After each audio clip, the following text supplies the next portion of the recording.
I can't even make my fingers go that small. Trying. Hey, more audio of the guy What? that married you, Anthony. All right. This was right after you did your I do's. Oh, okay. So it was official. He had All one right. other thing to say to you. Let's hear. You get nothing. You lose.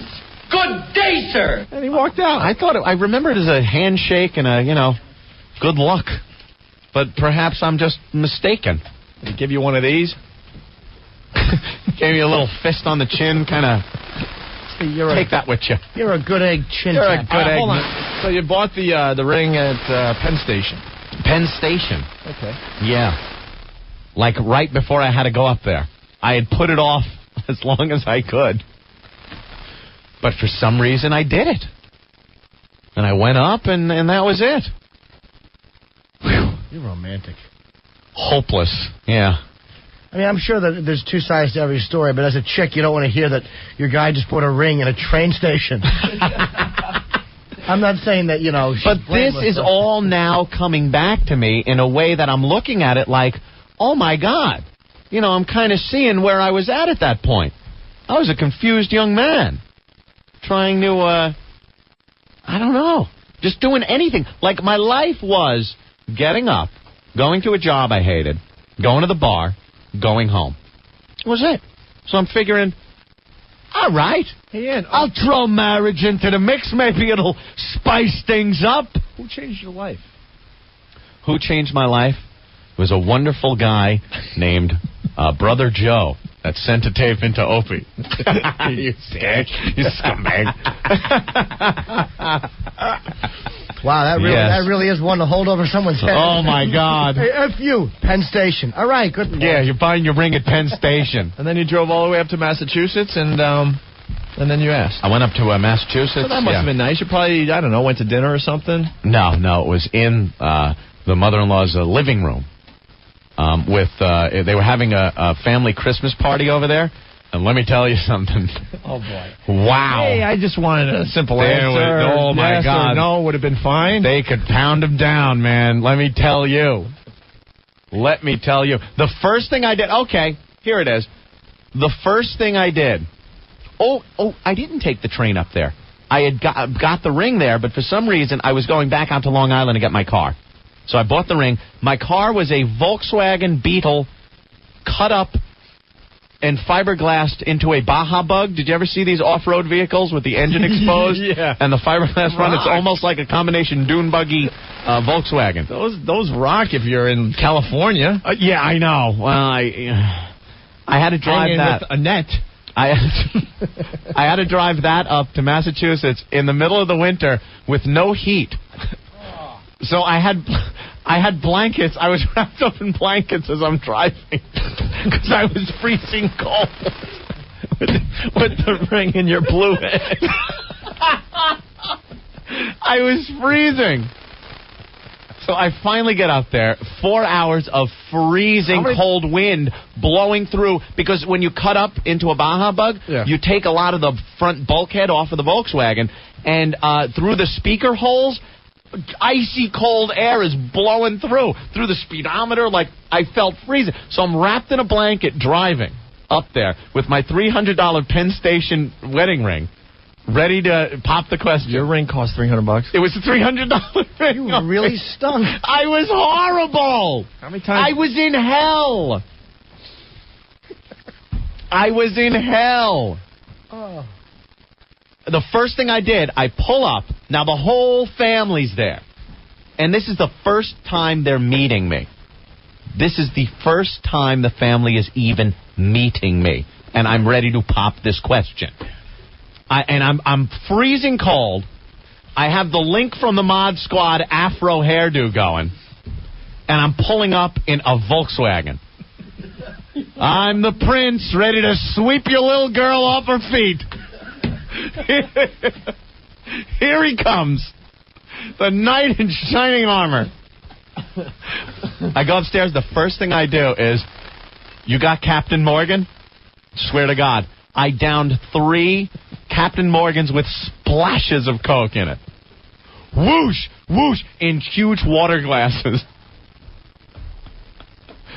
That's when I think they finally accepted me into the family. And, then in a semi-drunken stupor, all I did was I opened up the box, and I didn't even say, "Will you marry me?" I don't think. I just went, "Here."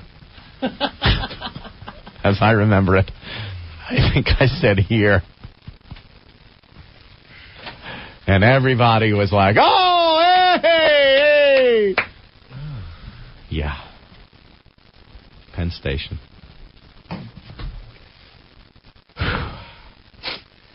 You bought your ring 10 feet from where homos cruise. I wish before I bought it, someone would have pushed me in front of a train. It would have been less painful. Hey, we found audio of your dance, the first dances, man and woman. Mm-hmm. Would you like to hear it? All right. Rock and roll McDonald's. Rock and roll McDonald's. Bringing me right back. Thanks, guys. McDonald's. Rock and roll McDonald's. Rock and roll McDonald's. Rock and roll McDonald's. Rock and roll McDonald's.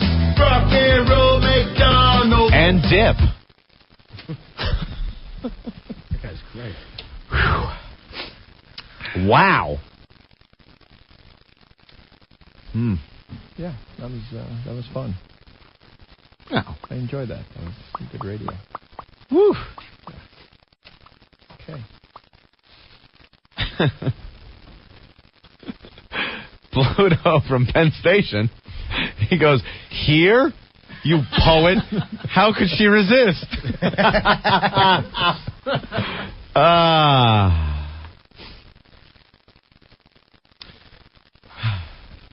Mm-hmm. Do you at least feel better? No. It's like all coming back, and I realized how not in control of my life I was back then. I just Will from Cleveland. Anthony, don't you feel like a jackass? Well, no. It's Anthony, did you phone Z100 for a dedication song after you bought the ring in Penn Station? Would have been sweet. A little shout out. Did you say "here" when you brought the other girl home? These people are very funny. I gotta give him credit. Jersey Bob. That's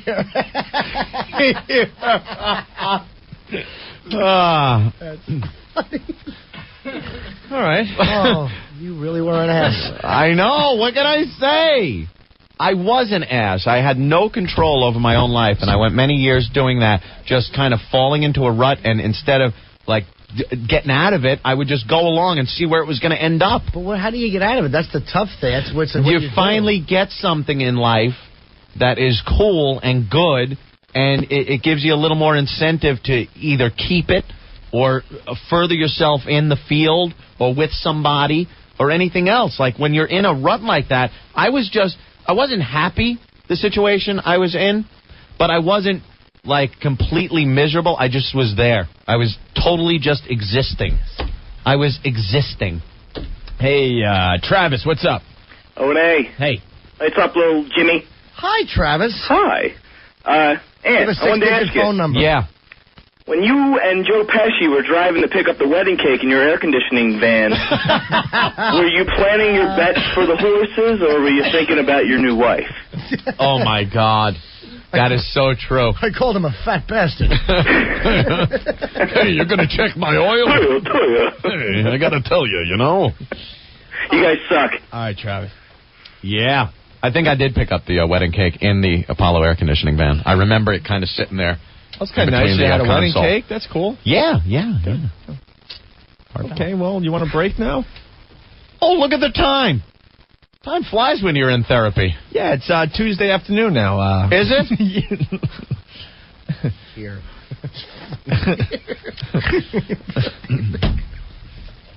Trying to see if there's any. But you gotta realize, you go with this without getting into any details that I'm not allowed to get into. You gotta realize what a lottery, what a lottery that girl hit. You know what I mean? Here comes your friggin' knight in shining armor driving up in the Volkswagen Bug with the $300 wedding ring, and all of a sudden her lawyer Dominic Barber sitting there going, "And valued at $100 million."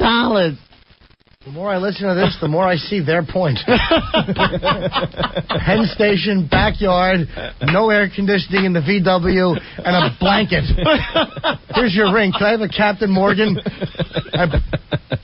I bought this. It was pulled off a cadaver in Ethiopia and shipped over. I know. Here's your ring. Could you turn up the heat? I'm freezing. I had the mistakes. I know. I was horrible. I was awful. Matt from Garden City, I just want to let you guys know that the light that says on the air is still on. Yeah. Thank you. We like to vent. Well, sure. Mm-hmm. All right, we're going to step aside.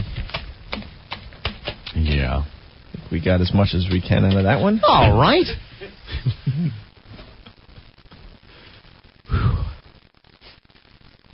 Instead of saying I do, did Anthony say, sure, why not? I. Yeah, well. What are you going to do? Anthony, please talk slower. I'm taking notes and can't write that fast. You better, you bastards. No, that was Dominic Barbara. Oh. See you in court next contract negotiation. Nah. You know, listen up, people. If you think you're being railroaded somewhere, take control of your life and do something. Now's the time. And pay attention, ladies, that if your new fiancé has the romantic ability of leukemia, pray that he's funny. Yeah, have him sing you a song parody first. If it's good, hitch. All right, we're going to break. All right. Hey, Unlucky Lottery next.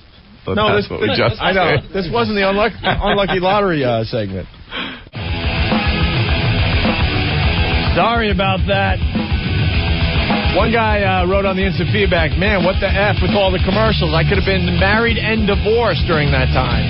Well, we talked for a while there. We did an hour straight of radio, and we have to, catch up on the other side, unfortunately. When you know that's going to happen, go listen to a couple songs, come back. I don't care. I mean, we do care, but if we're in a flow, we got to go with it, right? Right. It's not every day Ant spills his effing guts like that on the air. It's good therapy. All right, we're back with the Opie and Anthony show.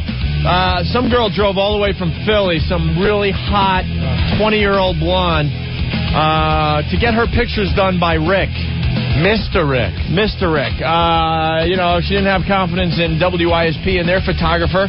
She's entering the WOW contest, and she came to New York City to get the pictures done. Great move. The girl is beautiful, a beautiful blonde representing Philly, I guess. I guess we have to put her in the contest as a Philly representative. As Philly, yeah. As a Philly representative. So her picture should be up on opieandanthony.com within the next hour or so. That must not make the guy in Philly feel that good. She drives all the way here because his photographic skills aren't up to par. Well, the guy in Philly, he's more like a he's more like a Pablo Picasso type of guy. He takes a lot of weird angles and stuff. She should have went to Sacramento. He's very. They at least know how to take the pictures there, even though the crop this time around hasn't been that good. Well, Sacramento has the best staging for their shots. They do. The lighting, the camera. And they got nice plants. Yeah. And there's some kind of shade. Just looks like it looks like a penthouse studio or something. Yeah. Really nice. But Rick is doing a bang-up job. I just saw Chicago, it looks like they just throw the girls in front of a spotlight. There's a couple of hot girls from Chicago. I know, but it's just like this huge spotlight. Dallas does the same thing, and there's too much light going on. You notice what Rick was doing? He adjusts the lighting, and then he took a picture of her just completely clothed against the wall. It's called a test shot. And he goes, that's the test shot, and then he shows it to her. Yeah, you happy with this? I didn't notice that. I was too busy noticing Rick pretty much molesting our contestant. And the girl's really, she's very lovely, and Jim feels like a complete zero. No, I don't feel like a complete zero. I am one. You picked the worst day to wear that stupid, big, oversized, red Spider-Man shirt. That intern that gave it to me, if you're listening, I hope you fall into a glass hole. She gave me this red Spider-Man shirt with a Dr. Pepper logo, and I'm out there talking to a 10. Who leaves their house in a Spider-Man t-shirt? Dude, feety pajamas would be more sexy and masculine. I look like such a chubby retard right now. And that's got to be like an extra large. They're taking a picture for the website. I'm a 33-year-old man trying to talk to a 9 dressed like I'm like a 2. You came up to me at one point. Hey, don't flatter yourself. Jim comes up to me and goes, I suck. I go, what's the matter? Because I'm figuring it's something with the computer or the phone again. He goes, I'm standing here. I'm dressed like an 8-year-old, and I have no rap. I can't talk to this girl. I'm just staring at the floor like, duh. Why did I wear this? Jim, I wouldn't even wear that shirt on laundry day. Dude, this shirt stinks, and the only thing that stinks... And don't wash it with anything, or everything will be pink. You look like you're ready to go on the short bus with your little hockey helmet to Great Adventure for a special day. Why would I... And this is it, the nerve of me to even try. You could see I look good in a baggy shirt if the wind is at my back and you can't see my fat Liberty Bell stomach hanging over. Local reference. Very nice. Philly's happy. Yeah, they're really excited at the Liberty Bell local reference. That's like us talking about the Statue of Liberty in New York. I love these idiots that IM me on the computer and write, hey, dude, you must get laid a lot. No, being funny is meaningless. I mean, they laugh, but, never get your girl. And what do you have a problem with your shoes? No, there's no problem with my shoes. When you're trying to rap to a 10, you should be wearing black flipper-like shoes. Yeah, where did you get those? Me and Dice bought them together. We were in Vegas. It was a thing we did. They were comfortable. Like Stop. I'm telling you. That's what happened. Everything Dice buys for you or us, it stinks. No, these are comfortable. I paid for them. Let me take a look. I paid for them. Yeah, but he convinces all of us to buy things that look stupid. But, dude, these are really comfortable. If they were pointy at the tip, they just need those bells, the jester bells. Dude, look how they go up like a ramp. Dressed like the Iron Sheik. Hey, someone wants to know if you're wearing matching Green Lantern underwear. He's got underoos on. You know what? So why would you leave the house with that? I don't know. It's not even a nice red. Dude, it's like an orange it's red. It's a bright red. I put it on, and I'm like, you can't do this. And then I'm like, well, I'm going to go home, and I got a set tonight, so I'll go home and shower and put on another shirt. Are you trying to get noticed on the streets of Manhattan? Like, hey, look, I was in Spider-Man this movie. shirt. I was in the movie. Are you working it now? I think you know me with a big Dr. Pepper logo on your shoulder. I'm not. Where'd you get that shirt? At McDonald's? Dude, if you got an extra WOW shirt, this one is going in the dumpster, and I'm not even wearing it home. I can't believe I put this on. And I realized that as I'm talking to her... Hey, get the girl in here. This should be fun. She's 20 years old and really hot from outside Philly. What's her name, anyway? We've been calling her Hot Piece of A. Maybe disturbing Rick's photo shoot. That's all right. Get her in. You don't have to put your shirt on. Who cares? We've seen millions of them. Hey, look at that. Hey, how you doing? Hi, guys. Hey, holy Toledo. She's all topless for you, Jim. Nice. Hey, now her bands are zipped down, and she's got the front of her very short jean shorts down so you can see the top of her panties. Are they cute? I am looking at about 8 inches of flesh between the belly button and the panty top, which means we are almost at ground zero. Little tennis socks. Hey, Rick, what do you call that pose? Which one? The I'm gonna get divorced pose? What does that mean? Well, he names all his shots. I'm wondering what he calls this shot. It's new. It's new. It's new. I just invented it today. It's new. It's called My Wife's Gonna Take Half. It's called Rick. Why weren't you effing listening? You're insane. What? I didn't do. Have I done anything wrong to you? Pull your pants down. I liked it. Wow. What did Rick do to you? Anything? He sprinkled some water on me. Yeah, he does that. Yeah. Where did it come from? This pose is called I Don't Think My Wife Will Mind.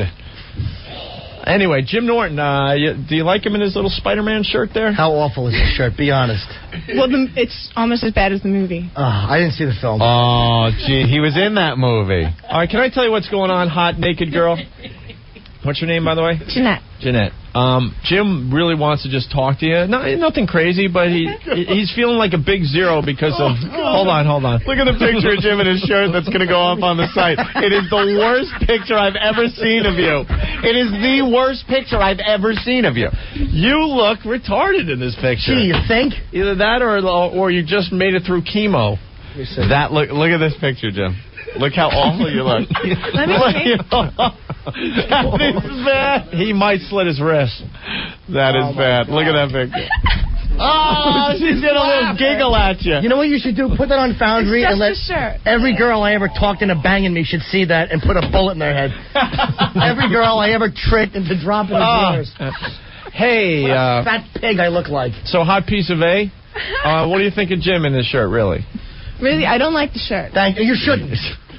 Would you ever, you even go out on a date with a guy that showed up with a shirt like that? I wouldn't wear this No, shit on a she's date. shaking her I head didn't no. plan on meeting a 9.5 today. I figured I'd just come in. meeting girls here? I mean, Jesus Christ. Jim, look at Ant and I. We always dress up because you just never know. You're not dressed up. You're wearing a plain gray T-shirt. If you still hello. Compared to I me, still you look look good, fine. right? I have a nice Thank little number going here. You don't. All right. Compared to I know. you? Yeah, compared to me, exactly. But don't act like you're wearing Dude, I've seen tux. homeless people dress better than that. Right, this is awful. I wore that on my Stupid wedding intern. day. I wore that shirt. Can't believe I have a Dr. Pepper logo trying to wrap it in 9.5. He was so upset, and I'm not even saying like he was really putting a move on you or anything. He just wanted to go over and talk to you outside. He walked up to you, and he turns away 2 seconds later. He came up to me and said, "I'm a nothing. Look at me in my stupid shirt." Like he couldn't even get talking Just to the you. nerve of me He to felt rap like an with her idiot. topless in this shirt. You like soda, do you? Dr. Pepper. This should have an HIV cocktail written on the side. Little fat nothing. Yeah. Wow. Classic. Very nice. Hey, new girl up? Two more girls have entered the WOW contest on opieandanthony.com. 2 girls representing Philly. And there's controversy. Does she go in as a New York representative or Philly? New York. Oh, so if the girls, I would say New York. If the girls come to New York, they represent New York? Because we have, hold on, we have another girl from Philly. Taylor, what's up? Hi, how are you guys? Pretty good. Real fast, go ahead. I'm coming up on Monday to get my pictures taken too because I don't have any confidence in the guys at YSP either. We love when the girls, I'll be up on Monday. We love when the girls make the road trip to New York for their pictures. So Well, I'll be up. We'll see you Monday, okay? All right. All right. See ya. Bye. So they do go in under New York. Why not? All right. All right. So she's going on. That's good. We got her under our belt now. There you go. Hopefully she's hot and I can dress like another superhero next Monday. Yeah, what shirt are you wearing? I don't know, I'll be wearing a cape. The Hulk movie's coming out. Maybe you can get an advanced shirt. A really bright green shirt. Yeah. Look, if I only had muscles. Jim, you're starting to make money. Why the silly shirt? I just put it on. I just walked. Jimmy, do you have some good clothes? I perform 7 nights a week, so I make sure that those clothes are a little bit better. But I wear T-shirts on stage. You do. I know. I've seen that. I figure I shouldn't have to dress up to be funny. But is there any day where you just go, all right, I'll put on this, some nice pants, nice shirt kind of thing? No? So this is what an OCD zero I am. My nice clothes, I won't put on and just until I know I'm going to need them because I'm like, I might need them and then they'll be dirty. So I leave them in the closet. I really have mental cleaned problems. after you wear them. I do. There's a cleaner in my building, and I never use it. Jesus. Hey, It everyone just hangs is there. Everyone is begging to see Jim's shirt. If we could get it up immediately, I because will, then we could get some comments. I'll work on this. So we can make Jimmy feel real good today. Thank you, hot piece of A. Bye, guys. All right, there she goes, Jimmy. She laughed You think at Rick you. will get As she those should pants? have. What else is new? Think Rick will get the pants off? What do you think? No? Yeah. Yeah, you think he will? We got 2 cute girls up on opieandanthony.com. 3 new girls have entered the contest today. One girl that we took her pictures on Friday. Her pictures are finally up. Contestant number 61, Katie, is pretty damn hot from YSP. And Kirsty. Jim, if you could turn toward the... I'd be happy to. And back up a little, because I kind of want a little more of Jimmy Norton in this picture. All right, move the mic away. Shot. There it is. Will you freeze it? You'll freeze it? All right, let's see how this is going to work. Is it up? And put a picture of her next to it so they can see exactly what hit on what. Hey, yeah, get her in here. Get the contrast. Oh, good idea, good idea. Get her just looking at your shirt as she's topless and have her laugh at you. Well, you can have coffee. I would change the shirt. Huh? Yeah. I believe this shirt's getting thrown out before I leave the studio. You got the pants off.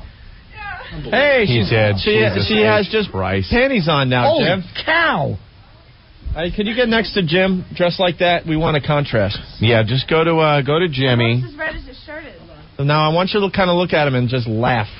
Okay, let's stay there for a moment. Hold on. Don't move. Don't move. You don't move either. Just kind of. And there's the camera right down. No, not on the floor. Oh, okay. Wait for it to reload again. Let's see how that one looks. That one might be good.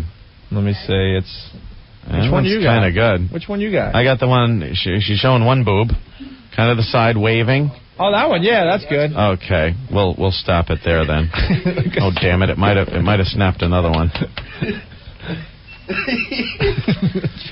Jesus, Jimmy. It's on the awesome cam. A lot of okay. It's a different one up there now, but it's just as good. Yeah, that'll work. Oh my! Look at Jimmy with his little Spider-Man shirt. Terrible. Look at you, Spider-Man. And I'll be doing the same thing he does. As soon as I go home, I'm going to just move my hands and white stuff is going to shoot out all over the floor. And I'll swing out my 23rd floor window and have my little fat body hit the pavement. All right, there you go. It's on the awesome cam. We got some controversy in Portland, Anthony. Portland? Joseph, what's up? Hey, Jimmy, your little picture just came across the internet. You're just darling looking there. I'm a little, all right, good. I'm sorry. So, hey, you guys were on the news today. One of the local establishments that you guys read for were busted for running a little bit of a whorehouse behind the back of the place. I'm hearing reports that, what was it, a video store? Yeah. The really hot part of the story, Jim, is that the way it got busted was that a teacher was found with an underage Hispanic male, and then they tracked it back to getting it from there. Wow. Oh, is it taboo adult video? Remember doing that read? Yeah, we did a read. I mean, they throw, commercials at us all the time, and for Portland, we did one for taboo adult video. Let me read what Mark writes from Portland. O&A, the commercial you did for taboo adult video, made it on the local newscast this afternoon. They were shut down due to running an escort service out of the joint. You hear O&A's read of the commercial in the background when they introduced the story. Really? How great is that? Someone's got to get that I'm audio. so psyched. We got to hear that. Oh, we need that audio. Because the newsreaders are all serious. We love every time we're in the news because it's never for something good, ever. Well, When? Even when they try to make it something good, we always get screwed. That's true. It's always like they make us come off like we're bad people. Thank you. Danny, what's up? Hello? Danny? Yeah. You all right? You talk like I feel. Hello? Yeah, dude, I'm going to a SmackDown at the Fleet Center tomorrow. I'm going to have some WOW signs. I hope we see a lot of WOW signs tomorrow. Well, they probably will in Boston, but the problem is I'm not going to be the only one, so I was wondering if you guys had suggestions for something to put on the back. Maybe kind of stand out a little. You guys do a great job on your own, man. You guys come up with some hilarious signs for the wrestling. Oh, yeah, what, no fags? I don't know. It's all been done. Figure something Look out. at this guy. Oh, been done. Oh, screw it. We're unmotivated. Well, because Boston's weak. I think you drive around with a WOW sticker, you never see a girl that tips. I drive around a truck all day. It's like fishing. I've never got wowed. Well, maybe if you had a little more enthusiasm, Danny. Yeah. All right? Yeah, thanks a lot, buddy. No one rules. Thank you. Bye. I certainly don't. Hi. Anthony, unlucky lottery. Yeah. Suspect escapes jail, is eaten by crocodile. How great is that? A 28-year-old Panamanian accused of killing a judge was eaten by a crocodile as he swam across a river after escaping from prison, police said on Thursday. Oswaldo Martinez, guilty, accused of murdering Judge Armodio Mariscal on June 5th during a failed robbery in Panama City, was captured last week by police after fleeing to neighboring Costa Rica. After being held in custody in Costa Rica, Martinez broke out of jail at the weekend. At the weekend? What does that mean? Broke out of jail over the weekend, I guess, and was aiming to re-enter Panama through the dense jungle that divides the two Central American countries. Martinez was eaten alive by the crocodile on Monday as he tried to swim across the river in southern Costa Rica, according to eyewitness reports confirmed by police on Thursday. How great is that? Sucks to be you. That's an unlucky lottery, Actually, and a lottery. sucks to be you. What are the odds? Unlucky lottery, right? Down there. Who knows, though, but, yeah, unlucky lottery, and sucks to be you. Thinking, I'm going to make it. Oh, my God, I got to wait. All I got to do is get through. Oh, no. Oh, I'm being eaten alive by a crocodile. I didn't see this coming. Fantastic. So that's that. That's that then. That's that then. Well, we're trying to get Dice on the phone. He might be in Vegas this week. That's my only guess. Oh, no. I could check. I don't have his cell number with me. Vegas. I'm supposed to get a barbecue from Dice this weekend. What you like, the barbecue sauce? What kind? I forgot the name of it. What kind? Barbecue or mesquite? Mesquite. Yeah! Mesquite. Nice. That'll be. I can't wait for the stories. Dice. Does he wear the jacket? Have you ever been to a barbecue with Dice? I know you hang out with him. I never no, because after Vegas, I would always fly home to do gigs, and he would always go to L.A., and Kenny and Happy would go out and have the barbecue for Memorial Day or whatever. Just with knowing Dice, everything's a little flashier than everyone else, you know? Yeah. He's got to be a little larger than life. So I just picture his utensils being like, maybe there's some studs on them, like the back of the jacket said, Dice Rules. Like it just says the Dice and Rules on the top and bottom of the handles, maybe. Big spatula. Dice Rules. Apron that says Steak Rules. Yeah. Steak Rules. And just like it's been bedazzled with rhinestones, emblazoned with the Constitution on the front. Like, what's going on? Yeah. He really, everything is larger than life. It's got to be larger than life. He's a superhero when he came in here with those big pants that look like his feet suck in and rockets shoot out the bottom of them. And his big leather jacket. Got to give it to the guy. He's larger than life. We love the guy. I just wanted to barbecue. Hey, Kelly, what's up? Hi, how you doing? Hey. What's up, What's Kelly? going on? You tell us. Well, I'm driving down the street a couple days ago, and I see a wow sign on the back of the truck.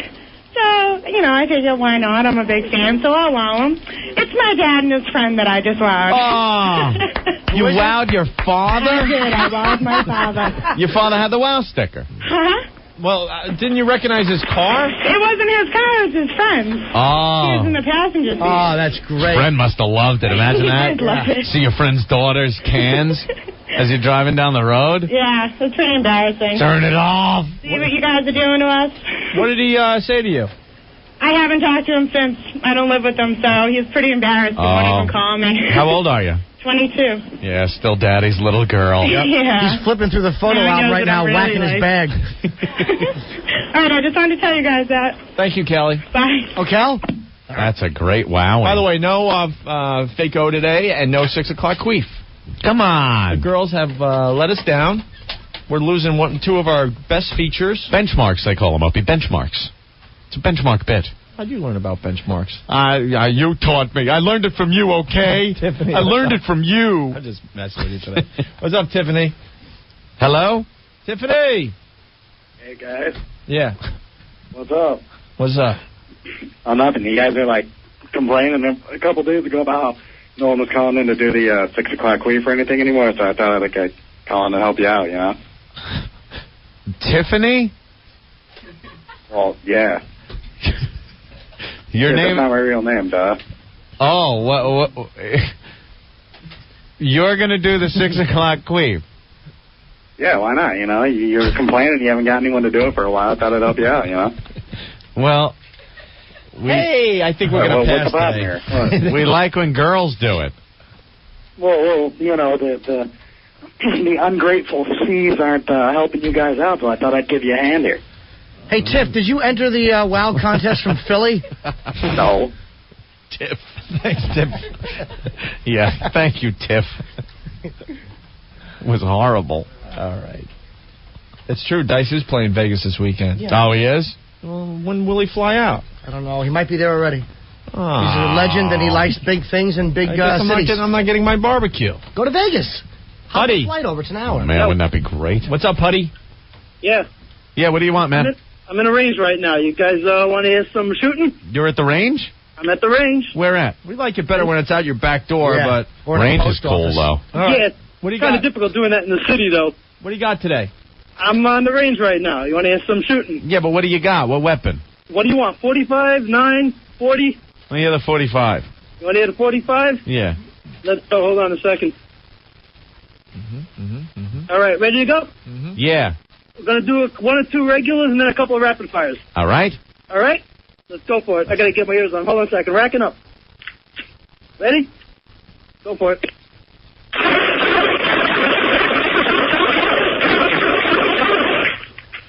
A lot of echo at the range. I'll say. A little busy over here. How'd you do? And I do? What do you mean? When you shoot rapid fire, you hardly hit crap. Yeah, I know. You got to be like a gangster and hold it sideways. Yeah, hold it sideways. That's yeah. when you hit the innocent bystander targets to the side of your intended target. Holding your gat. Yeah. All right, man. If you want another mag, I can go right now. What do you got? Oh, so I can hit some 9 now. All right, let's hear the 9. Truth is, I'm indoors, so it all sounds the same. Yeah. We're going to go for a 9 right now. Go for it. Waste it. All right. Let's hear. Gunfire.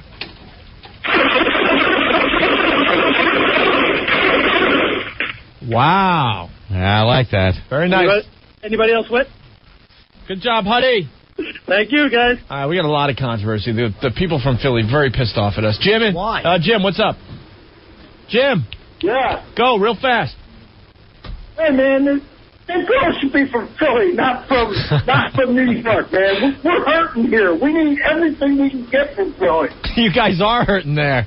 I mean, I got and your a hottest here, and I'm telling you, okay, we are hurting. We need every little bit of help we can get from Philly. And the hottest girl from Philly decided to come to New York, so now she's going to represent New York. Right, that's right, man. Philly is so... But either that or you got to give us whip. We have to have some sort of training there. Philly is so pissed. Look at the phones. They're like, come on, guys. Girl from Philly should take their pictures in Philly. They should represent Philly. No, it's where they have the picture taken. Yeah, because we stole a couple girls from D.C., too. Yeah. That sucks. Sucks to be you. All right, Jim. Thanks. Bye. It'll fool everybody. Right. I don't know what that means. Okay, what do we learn next? Wow, look at that. Yeah, we did good today, considering we're in vacay mode. Jim, you want a Powerpuff Girl T-shirt? They're cute. Little Powerpuff. Look at Ben walks by and goes, "That's the worst goddamn shirt I've ever seen." Little 33-year-old fat boy in a Ninja Turtle outfit. Hi, gals. Care to take in a film? You look awful. Of course I do. You say that like it's a shock. Spider-Man looks like he's getting ready to attack your yam bag. I know, he's crawling down. Yeah. He's like crawling down his web on your shirt, and he's crawling toward your junk. He looks like he's clinging to my fat, awful stomach, and he's ready to fall off. I'm sure at some point he'll make a left and grab that Dr. Pepper on your sleeve. Oop. All he's got to do, push the web out and grab that Dr. Pepper. That's horrible. It's awful. And like I said, don't wash it with anything. That kind of red will just make your underwear pink. Other things do that. Well, the whole thing, not just the back. Big pink stain on the back. Oh, that was a rough night. Hey, the cities are starting to fight, Ant. We love when the cities start fighting. Yeah. Yes, Rich. Hey, how you doing, guys? Hey.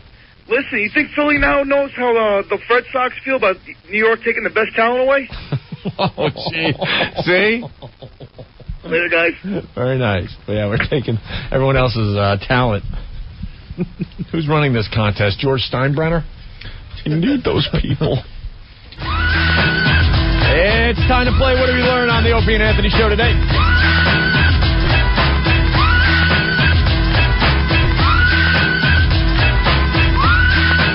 But first, Lisa, very pissed off. Yes, Lisa. Lisa. Lisa. Lisa. Lisa. Lisa has been calling us all day. She hung up again. Now she's saying on the screen that her pictures look awful. And she wants them off. And she wants them off. Let me see. Well, don't they preview the pictures first? Of course they do. Oh, we show the ladies the shots before we put them up on opieandanthony.com. She wanted to reshoot, but she doesn't want to go on the air. Now she's calling saying she wants the pictures off opieandanthony.com, but she won't go on the air. I guess Rick's going to have to deal with that behind the scenes. Kim, the intern who gave Jimmy his lovely Spider-Man T-shirt. Hello. What's up, Kim? What I've learned today is that Jim Norton is the most ungrateful bastard I've ever met. Grateful? Ungrateful. No, I know that, but I'm saying that the opposite would be grateful. Why would I be grateful? If you would have handed me a wet bag of manure, that would have helped me get laid more than Do you this know shirt. how much Dr. Pepper I had to drink for that shirt? All right, so you did make that type of a sacrifice, but you didn't do it for I brought it in for you because you were in the movie. I brought it in. Who else wanted it in the show? Oh, John wanted it. I'll take it off and give it to him. He can have it. Why do you think I gave it away? It's the ugliest thing I've ever seen. I know. It's awful. It's awful. But you're ungrateful. I'm not ungrateful. I'm He really... is. I know I'm a zilch, and I know this doesn't help. All right. Well, you're welcome. Thank you, Kim. Bye. Bye. Let's start. What do we learn? That was 2 wasted phone calls. Sean, what's going on? What's up, boys? Hey, Sean. Norton, where are you? I'm right here. Hey, fella. Pookie Bear. Hi, Angel. You know what I learned today? I learned that the fags kicked the Shroogies out of Boston. We did learn that. Love you, Sean. Love you, Ben.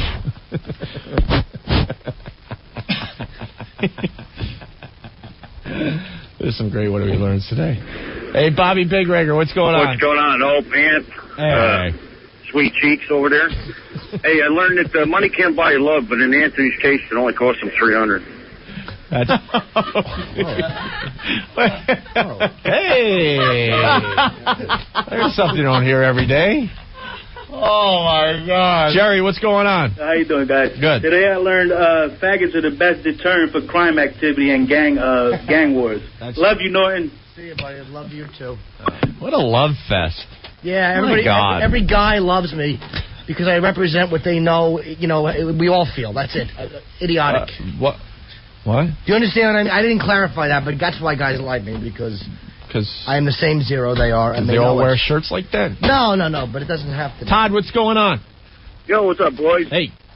Hey, today I learned you can own your own black girl just like before the Civil War. Very true. Wow. And a funny wedding would be a conga line gets hit by an explorer. Thank you, Todd. Ray from Boston is saying, poor Jimmy, that is so effing funny. He looks like a 12-year-old boy that collects Pokemon cards. I guess they saw your picture up on the Awesome Cam. I'd have to assume so. Peter, what's up? Hi. Yeah, I learned Anthony was was married in the Baroque era. Yes. Very nice. Take it easy, Jimmy. You rule no matter what the shirt says. Thank you, buddy. Some fine artists have come from the Baroque era. Sure. Name one. Bobby, what's up? What's going on, guys? I learned one quick real good thing. Yeah. I learned that if you're in a wheelchair and if they can't see over you, paint your picture on the stick. Oh, Bobby. Oh. I blew. Yeah. What's up, Maverick? He punched out Maverick. Boy, did you clumsily trip through that one? Both engines had flamed out, but he pulled the handle. And that's why I was laughing so hard, because it looked good on the screen. I know. He said if you're in a wheelchair, make sure you hold your head up high, and if that's not good enough, make sure you have your face on a little cardboard with a stick so you can show the person that it's you. But he was like the lawyer in My Cousin Vinny. He just bumbled and muttered. Hey, he knew, though. Muttering. That's half the battle. Lou, what's up? Hey, listen, I learned today that a bison will mate with a Dalmatian. I did learn that. Oh, my God. Very good. Let's go to Awesome Andy from Boston. Awesome Andy? Hey, what's up, guys? I learned that Anthony bought his wedding ring from some skinny Ethiopian outside of Penn Station. No, inside Penn Station. Inside. Which is even worse. Yeah. Oh, that's even worse, Anthony. Of course it is. Of course it is. I told you that. Time flies when you're in therapy. Yeah, that was a therapy session. Without a doubt. Well overdue. Ren, what's up? Ren? Yeah, I learned that I can't go to my favorite Jack Shack in Portland anymore because some Hispanic school children and the teachers. That's about what. Yeah, Portland, you got a homework assignment. You got to get the audio if they run it on the news again so we can play it tomorrow on the show. The Jack Shack. The Jack Shack that got busted, the one that we've been promoting on our show.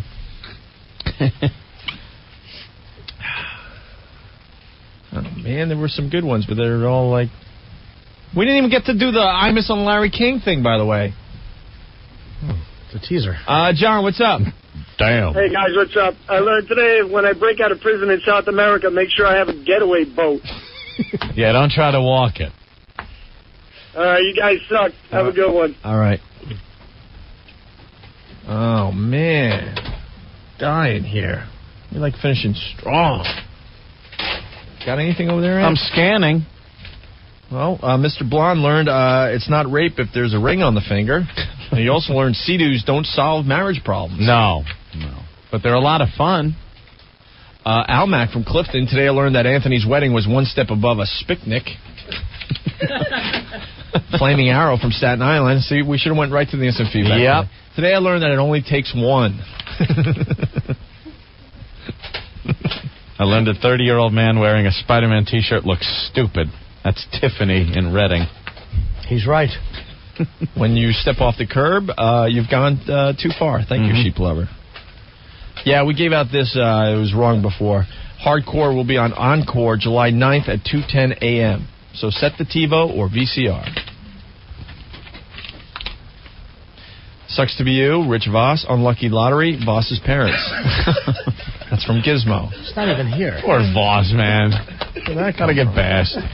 Happy birthday to Voss. Is his birthday? I guess. I've heard things. I heard it was his birthday recently. Oh, wow. You've jacked next to him in a bed with a girl between the two of you, and you don't even know his birthday. At least you could do is send a card. I don't know. She never had a candle on her, so I just figured that it would... Stink. All right. I guess that's how it ends today. That sucks. That's it. Sometimes the what have we learned? Yeah, they don't come in. I guess it wasn't as educational a program as I thought. Want to thank the hot blonde from Philly for driving all the way to New York to get her pictures done for the Wow contest. $5,000 up for grabs. We are going to be qualifying at least this week and probably next week. And then we got to figure it out from there. $5,000 up for grabs. RisqueVideo.com. Thank you. And ladies, they could go to OpieandAnthony.com for all the rules and details. How to get this done, okay? Roy. All right, we'll do better tomorrow, I guess.